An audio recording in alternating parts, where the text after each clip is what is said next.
हमारे आज के कोहाला विलेज का सफ़र शुरू होता है धर्मशाला सेल्फी पॉइंट से।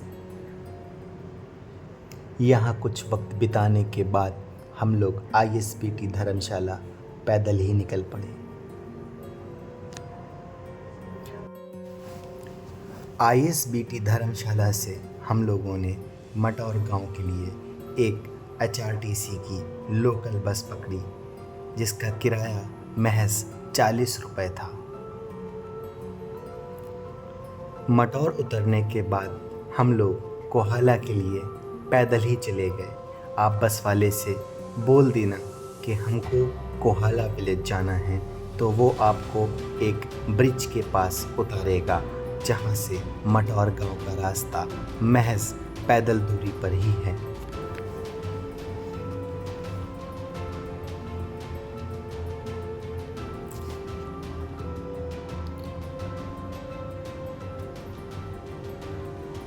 वैसे तो मटौर गांव में बाइक, टैक्सी और आप अपनी प्राइवेट कैब करके भी आ सकते हैं, बट मेरा सजेशन आपको यही होगा कि आप पूरे फुल हिमाचली अंदाज में एचआरटीसी की बस पे बैठकर मटौर आएँ और यहाँ पे उतरने के बाद कोहाला पैदल ही भ्रमण करें।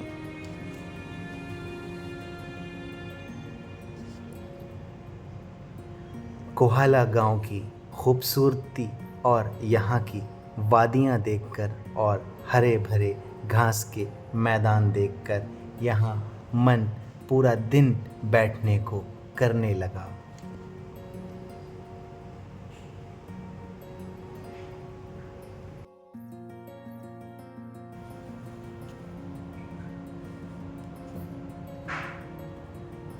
कुछ दूर पैदल चलने के बाद हम लोगों को एक छोटा सा माइलस्टोन मिला, जिस पे कोहाला 1 किलोमीटर लिखा हुआ था। थोड़ी दूर चलने के बाद हम लोगों को इस गांव का बहुत ही खूबसूरत नज़ारा देखने को मिला। नीचे छोटी छोटी घास, फिर थोड़े से बड़े बड़े पेड़ और फिर विशाल धौलाधार पर्वतमाला।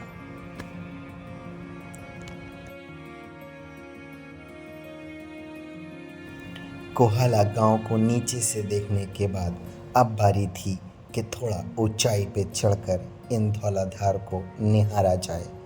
इसलिए हमने एक लोकल से रास्ता पूछा और चल पड़े ऊंचाई की ओर।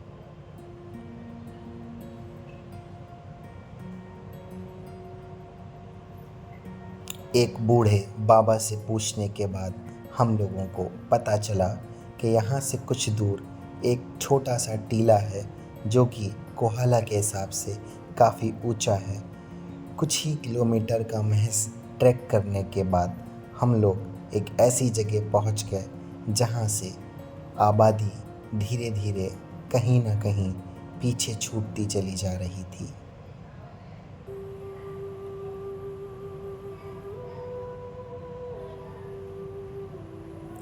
मैंने हिमाचल में पहली बार बांस के पेड़ देखे हैं।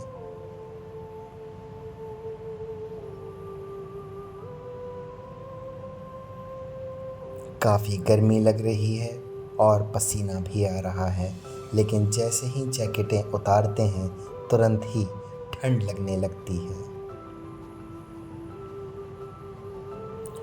कुछ दूर ऊपर चढ़ने के बाद हम लोग ठीक ठाक ऊंचाई पर पहुंच ही गए और वहां से एक छोटा सा धौलाधार पहाड़ी का टुकड़ा देखने को मिला, जिसमें बर्फ की चादर ऊपर लपटी हुई थी।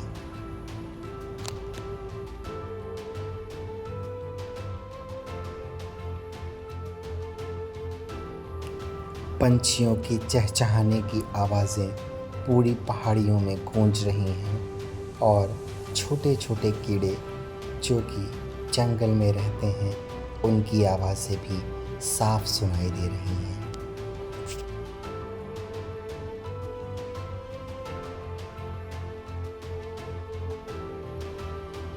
काफ़ी सुनसान और डरावना सा एक्सपीरियंस फील हो रहा है। थोड़ी थोड़ी एंजाइटी बढ़ रही है, बट मज़ा भी और आता जा रहा है।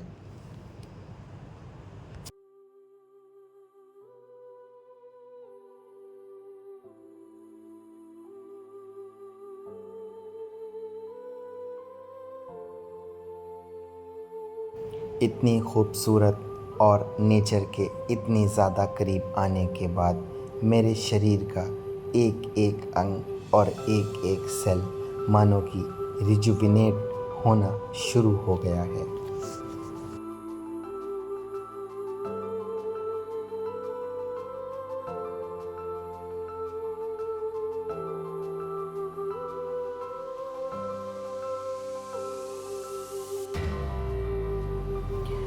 फाइनली हम उस स्पॉट पर पहुंच चुके हैं जिसे इस वीडियो का मास्टरपीस कहा गया है।